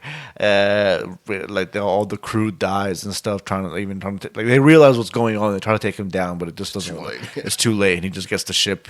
He just takes control of the ship and gets it to shore, and then immediately the rats take over, and it's like some bubonic plague, Actual rats. Black Death, Not CGI rats. Yeah, actual. Oh, okay, yeah, but it's not like You can even see, okay, yeah, of course it's not some supernatural thing. I can see the rats spreading the plague. Right, It's yeah, like, right, So exactly. it's like, I honestly feel like that almost muddled the message of the movie a little bit, where it's like, was he like controlling the rats, or did he literally just have a bunch of rats he just carried around Yeah, with him? it was never really Well, said. I mean, he stretches his hand. We have that shadow scene with his hand, right? really It sounds cool, like yeah. he's putting his evil out there, Using the rats to do his Right. evil using the bidding. rats to do it. But who knows? Yeah, yeah. Also, can I just say, and this, I know this is taken straight from the original text, so it's not a big deal, but like the fact that Dracula wants to do this the right way when it comes to real estate and buy the house to make sure that it's under his ownership. Look, man, he doesn't.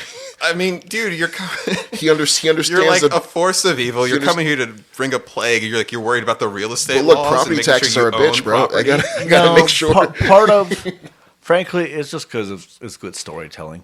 But part of demonic stories, demonic possession stories, these type of stories, is that these creatures have rules, right? Okay. That they need permission to, like, when you make a deal with the devil, it's like, why would the devil need to make a deal with you? He's a devil. He can just That's a brilliant. I didn't Yeah, think about it yeah, that the- way. that's the That's core of actually their- really their good. tradition. right, Yeah, yeah. There are right. rules Like there, the yeah. devil has to trick you. He has to get you to agree. Yeah. Right. There's even, again, it's a dumb show, but I think it was called Vampire some CW type show. Yeah. A big part of it is that the vampires can't go into places unless they've been invited by the Classic owner and traditional human. vampire mythos, right? You have to let Yeah. them into the house. Yeah, like you know? sure, I'm an evil engine of death, but what's the fun if I can just come and swoop you in? No, I Honestly, want you to let just from yeah. it's just better from a storytelling perspective, right? Obviously, a being as powerful as Satan really probably could just figure out how to do all this shit, but it's just more fun if.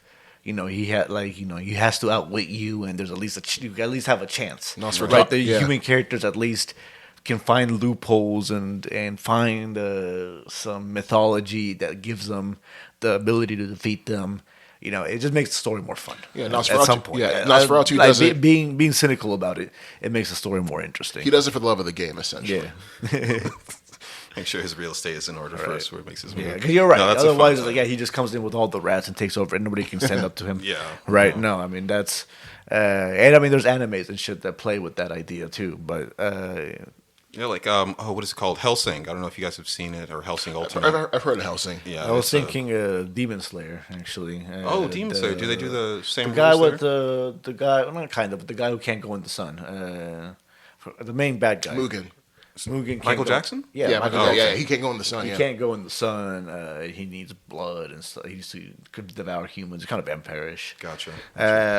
With the rules, yeah, yeah. You know, if I had a nickel for every time I've seen an anime character based off of Michael Jackson's character in Smooth Criminal, I'd have 2 nickels. Wait, what's which the isn't other a one? lot, but it's odd, Which right? was the other We one? did that happen twice. Suicide Squad Isekai. Clayface is modeled after Michael Jackson. Really? That's funny. I might have to check that. Is my that gosh. good? It's It's on- okay. it's on Vudu. I mean, it's not amazing, but it's good. That's all right. Yeah. No, that's fair. No, okay. So moving back onto the story. Yeah. So at this point, we're fully into Nosferatu's assault on the city.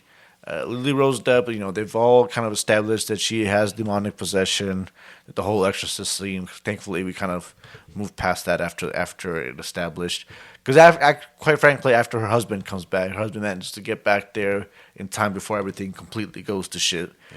And then the exorcist shit stops. Can we talk about the one weird follow-up exorcist scene that happens later on once Nicola Holt comes back and they have to go back to their own home? She's having another episode, and then she's like clawing at his pants and saying like, "Oh, you can't please me the way he can." It was Okay. to give just to Okay. give an extra, stick No. it to him extra. No. It's no. That's actually an important part of the story. Okay.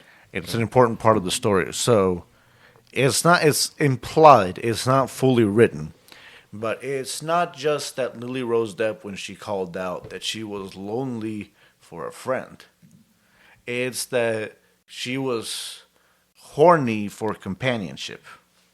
It's very She implied. wasn't satisfied in her marriage. She didn't Well, have she a wasn't- marriage. she wasn't She married was yet. young. She She was a She teenager. wasn't satisfied in a She was a relationship. teenager. Her mother had died. Her father. She never really go into much what happened, but her father is at least implied. He just kind of kept her, strictly there, all English style, being all strict. Right. I'm gonna stick with this that they're actually British living in Germany, but anyways, So she calls out, and again, it's not just, oh hey, I wanted a friend and this demonic presence took over me.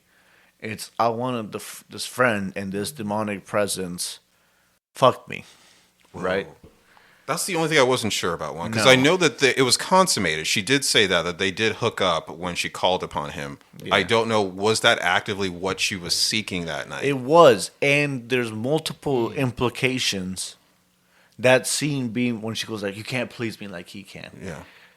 It's a little bit of a possession, but it's also a little bit of her Subconscious. Acknowledging and her attraction to him, her love for him, her lust for him, slipping out. It does. It actually that kind of makes sense because even back when before one of the scenes where they ethered her back to sleep, when she was, because they said, "Hey, are you somewhere else right now?" And they said, "Oh, you're somewhere else." She was like moaning and making like sexual noises. There's a lot of that, right? And I And think her that's- dry humping the air. Yeah, There's that's a lot Orlok of and that. her. I can see that. Like he's satisfying her in ways that Nicholas Hoult hasn't all this time, and that's intoxicating, especially that period of time where like women are like definitely suppressed sexually. So this is probably sexually liberating for her. There so, was a metaphor. yeah. It was a metaphor there, and that was the shame she felt. It wasn't, oh, I called this evil being. It was, oh, I carnally enjoyed this evil presence. It wasn't just an evil presence that happened to come in and take over me. It was an abusive relationship, but there's some Stockholm there of, oh, I not only did I call for this, that's liked part, that's it. what part Yeah. of her shame. Yeah, she It's liked a it. big part of her shame, right? It was at the end of the day a sexual assault, but it was also on some level something that she had kind of called out to and desired. And it was I liberating think for her, too, at it's the end. part of Yeah. why her husband coming in is able to just break that spell for her. Yes. Because it's not just about like a traditional spell, right? It's a metaphor for this deep lust and attraction she feels for Nosferatu, for this dark presence. And when she's able to transfer that to the healthy love of her husband, she's able to break hold of the curse. And then being physically far away made it easier for Nosferatu to sink his claws more into her. That's why he probably didn't want Nicholas Hoult to leave him and go back there anyway, because he knew. The idea was to kill him. Yeah, This idea of repressed lust, we've kind of seen Eggers play with this idea before with In the The Witch. Witch. The So Witch, Juan, I really yeah. think you're onto something Lighthouse here, right? as well. Lighthouse as Jack well. House Very scenes. true. but definitely the last moments of the witch, even the whole her whole Even arc the as a siblings witch. were kind of like eyeing each other, like they wanted to hook up, right? They were so repressed, especially Yeah. the young boy in that movie. He really kind of was looking at his sister like That's how the I witch want got her. him. Actually, the witch Right. was She became the seductive model, and that's Yeah. how she got him. And Yeah. so, Juan, what you're saying right now makes a ton of sense. Great call. And then at the end of the movie, again, it's not just. I can't imagine the original 1920s version had the girl get naked and the guy, the Dracula dies because the girl distracts him by sacrificing herself, or Nosferatu dies because the girl. Yeah, and then the sun comes out and destroys him, Yeah. vaporizes him, and she dies. In this one, she sacrifices, but again, it's not just, oh, here, take my blood. Oh, I'm sacrificing my blood and my life to you. I'm sacrificing myself sexually.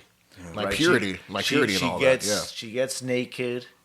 There's a kind of like when you said earlier, the humping, Right, that kind of right. like sexual nature of when he's sucking blood. It's not an accident. Yeah. Right, it's not an accident. You can clearly tell. They're like cuddling afterwards, right after he gets a satisfaction, see, right. She's holding him tenderly. She's not holding him disgusted, like recoiling in fear. I don't want it to seem like, okay, yes, I do think there was a part of her that wanted to hook up with him throughout this film, but I do feel like at the end she's very aware that, hey, I'm doing this in terms of making a sacrifice to save If my I husband keep him here and the rest of long the enough, city. Yes, I can get him. I think it's both. That's fair. Okay. I think will say that's that why- she had the conversation because, earlier with Willem if you're Dafoe, sacrificing yourself, right? Yeah. it's gonna be like she seemed to be into it. She seemed to be. She seemed to caress and care for him in a way beyond what felt strictly necessary Does that make sense? I think that was in a way just to keep him there, though. I Yeah, see what you're I doing. really In a way- feel like in a 'cause way- I feel like she was locked in on the mission towards the end because she She- has the conversation with Willem Dafoe that says, "Okay, hey, I think we both know this is what I need to do to make this stop. So, okay, I'm going to do it." Again, And it's. I think. I don't think it's one or the other. Of course I not, think yeah. it's both. I think it's there's both. a bit of yeah. I think the tenderness, even after he was dying, like she didn't just react with this disgust, like Oh, she didn't like throw him off of like her. get yeah. off me, like oh finally, like you know what I mean. She Yeah. she almost seemed sad. Or relieved that like I killed the evil. Yes, yeah. again, it's both. Yeah. She knew that he had to die, but there was some part of her, and it's this symbolism for an abusive relationship, right? Where why do you stay with this guy who was shitty to you and abused you and stuff? And it's this core like there was this one beautiful moment that we shared. that we yeah. shared that was seared into my heart, and that it's hard to let go of. And that's how she sees him every time. Is that one beautiful moment. So yeah, I can see that. Yeah, so I think that's a big part of the. It's a horny film. It's No, a surprisingly horny film. It's a horny film, and also just to wrap it up, a lot of Eggers movies kind of end like kind of dark. The Witch was a dark, triumphant kind of ending. The Lighthouse was like whatever the hell that was. Yeah. Also, Northman was a dark but triumphant ending. This one was actually straight up just triumphant. There was even a sun, like the sun was out. Oh, that shot of Nicholas Hoult running and the sun's coming. He's trying to get back to his wife. Yeah, that was great. There was a real sense of like hopefulness at the end of this. Like of all the journey, like this journey, we've been through this whole thing and we've been with these characters, but like Eggers had a chance to tell us, all right, evil was vanquished. You know, it's not perfect, but the sun's out. And again, it's small detail, but I love that how he's able to have that come out in this movie. No, for sure. A couple things before we wrap up this review. I want to criticize a few aspects of the movie I didn't love. We've talked about it a lot. The movie, stunning visuals. Oh yeah, stunning acting, stunning symbolism, music, sound effects, cinematography, the technical aspects, and the art aspects of what you're seeing visually are top notch. And frankly, that's Robert. That's Leggo My Eggers, his biggest strength. what he does. in my opinion. what he does. Now, what his weakness is, and what at least in Lighthouse, I thought it was same weakness in here, is he does not do a great job with the plotting and the pacing of these movies. This felt like a wonderful, amazing collection of scenes, right? That one led into the other, but it just did not feel like this cohesive whole. I just remember specific parts of the movie and go like, wow, this looked amazing, or wow, this was a well-acted scene, or wow, this was a cool visual. I have less of like thinking about, I don't know, the message of the movie, or like getting deeper into a movie. I don't know, like take a movie like Ghost in the Shell. It has like cool visuals and stuff too, right? Or a movie, I don't know, a lot of movies like this, where you got some of the cool visuals, cool action shots, but then it fucks with your head as well. This was just like a cool visual spectacle, in my opinion. Right? I didn't get any like overall message. I didn't like come home like tripping out about anything. It just like awesome visuals for the most part. Awesome scenes, awesome acting, awesome character work. Yeah. But no real plot to get excited with. See, and I struggled with this a little bit, right? Because, well, for me, the pacing was a bit of an issue for me. Yeah. When it came to the story, I was like, okay, but he's adapting a pre-existing story, so how much do I knock him for this? I don't know if it's, I don't know. I'm not going to say, it's not The fair, main but reason it's- I knock him for it is because his other movies have had some of the same problems. Okay, you've seen this as a recurring Yeah, pattern. like again, Lighthouse. I can tell you the seagull scene, incredible. The jacking off scene, incredible. Them yelling at each other with the lightning in it's the great. background, incredible. But like, what does the lighthouse mean to me? Oh, it's just a cool scenes. It's just a bunch of cool. It's just, I don't know, like a bunch of cool scenes. You know what I mean? I think both the Lighthouse, even the Northman, and even Nosferatu, like their pacing Well, the Northman was more of traditional pacing, beginning, middle, end. But Lighthouse and Nosferatu, they kind of felt like the pacing felt like a dream, almost like Yes. dream-like.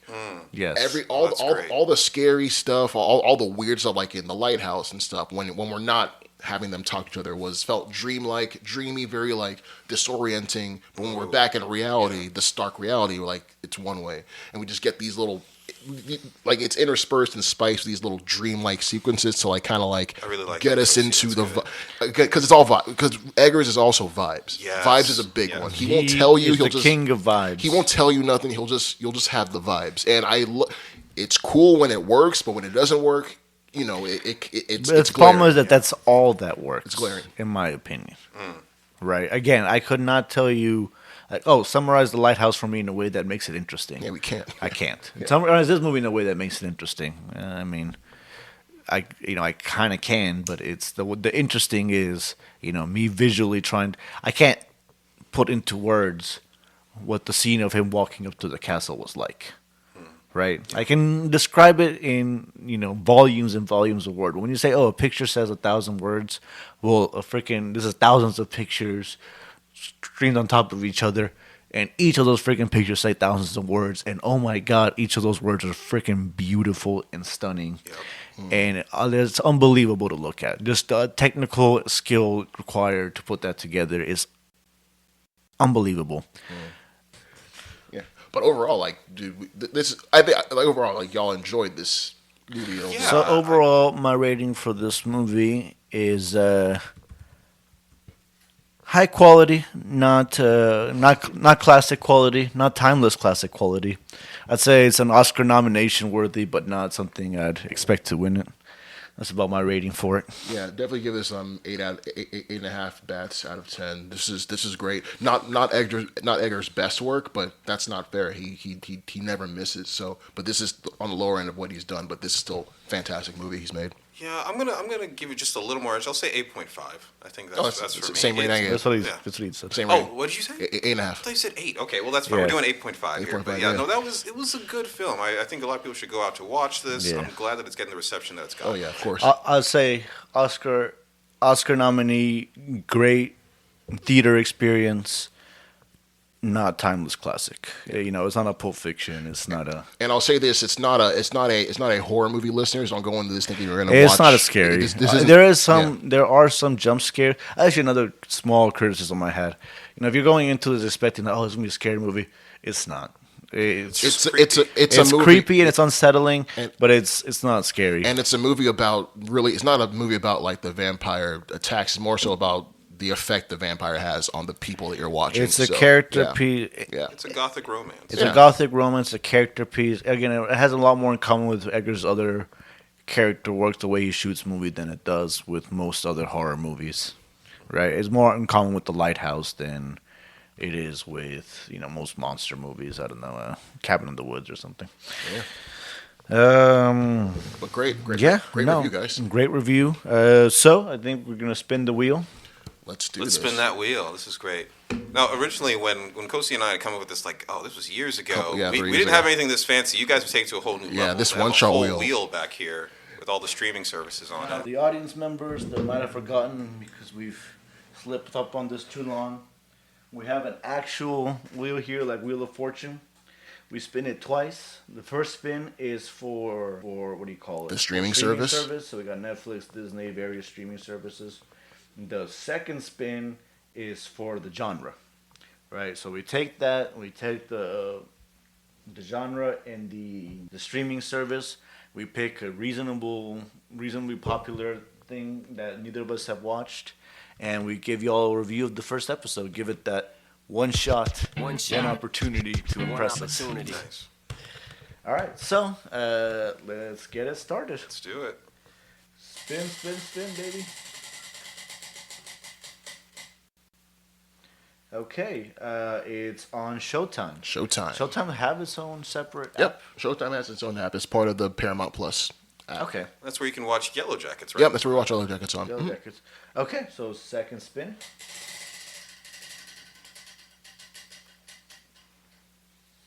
And we are An action adventure. adventure. An action adventure Showtime show. I found this. It's called Escape at Dannemora. It's like a prison break movie. It has Benicio del Toro, Patricia Arquette, Paul Dano. Okay. Sounds good. Escape at Dannemora. I like it. It came out 2018. Yeah, I see it. 2018. Yeah. So yeah, that's what I think we're gonna do. The first. All right. We'll watch Now, is it episode a 1. show or a movie? A show. It's a it's a limited show. series. Oh. It's a limited series. It's still a show. It still counts. So yeah, we basically will watch the first episode and give our thoughts. So you heard it here, guys. Escape at Dannemora will be our next And one that's shot. spelled Dannemora. And you can find it on Showtime. And if you have Paramount Plus, Showtime's included. So yeah, that's what we'll be watching. So look out for that, listeners. Yeah, for sure. And then last but not least, plug of the week. All right, cousin Chris, since you're the guest, we always let the guest go first. Yeah, we talked about this a little bit before the show, but I would recommend Secret Level on Amazon Prime. I think nice. certainly worth checking out. It's kind of like Love, Death, and Robots on Netflix. It's an anthology series about different video games. So if you're into Mega Man, they have one on Pac-Man, which is pretty interesting. So I highly recommend you go check it out. Okay, Kosi, you got one? Cool beans. All right. So actually, speaking of Paramount shows, so this is a show I actually kind of watched with last week. It's called We Hunt Together. So this is from 2020. So this is just a show about these two detectives. It kind of reminded me of a little bit of True Detective, but like with a little bit of a millennial spin. This show did not actually go past 2020, but I just liked it because there's a certain actor on there his name is Deepo Ola. Let me just make sure I got his name. Yeah, Deepo Ola. Incredible, classically trained London actor. He's great on the show.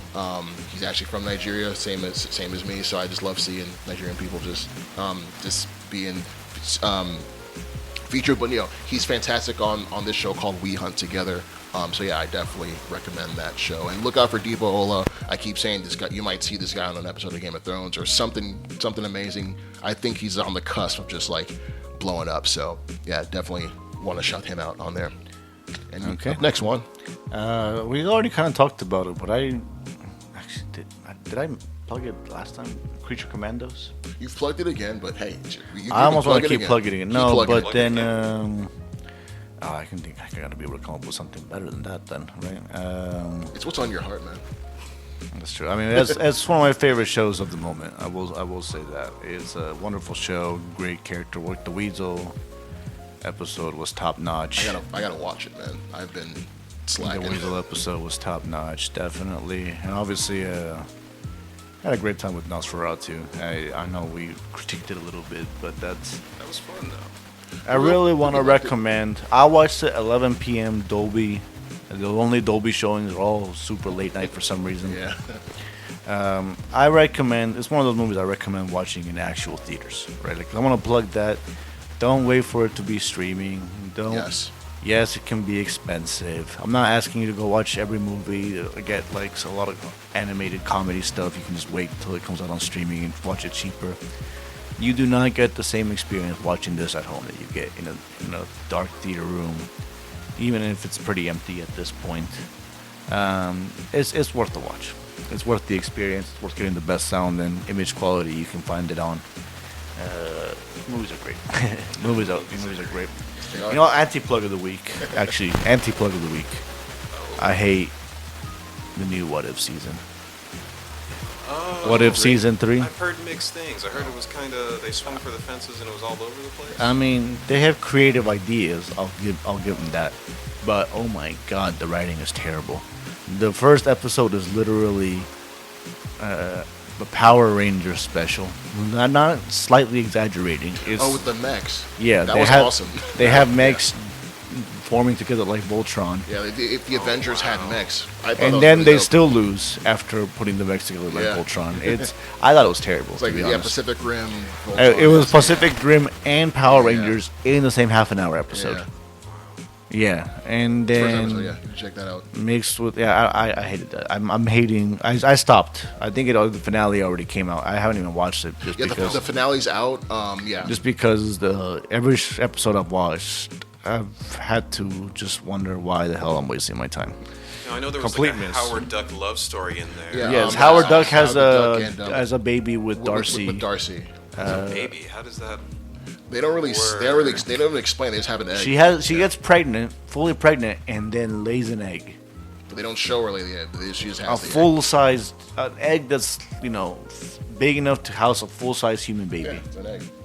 Yeah. Also, that character might be making an appearance in the Fantastic Four series. That is false. She's not in the Fantastic Four.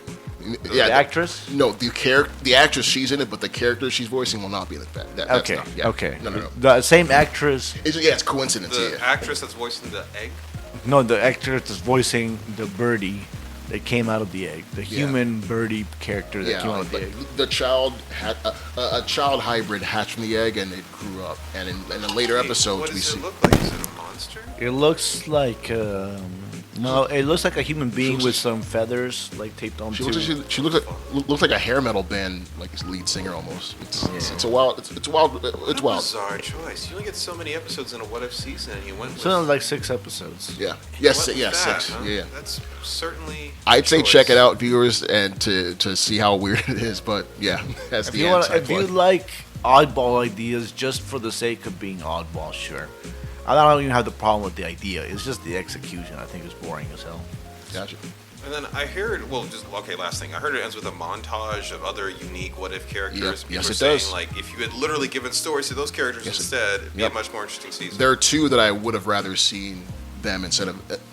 There are 2 episodes here that I would have done away with to get those 2 that we saw at the end. And just being honest, and I enjoy season 3, but I have to kind of copy Juan there. Yeah, they kind of sort of were. The execution and the writing wasn't the best, but me. Save your time, yo. Yeah, I like just seeing these different stuff. So, But if you're a furry, you want to get it on with a duck, Give you've it a got your show. give it a try. So there you go. And that's been the It's, anti-plug of the week and plug of the week. So, Yeah. thank you. No, I couldn't think of a good plug to be honest. But first anti-plug. All right, y'all. Been fun. Yeah, dude.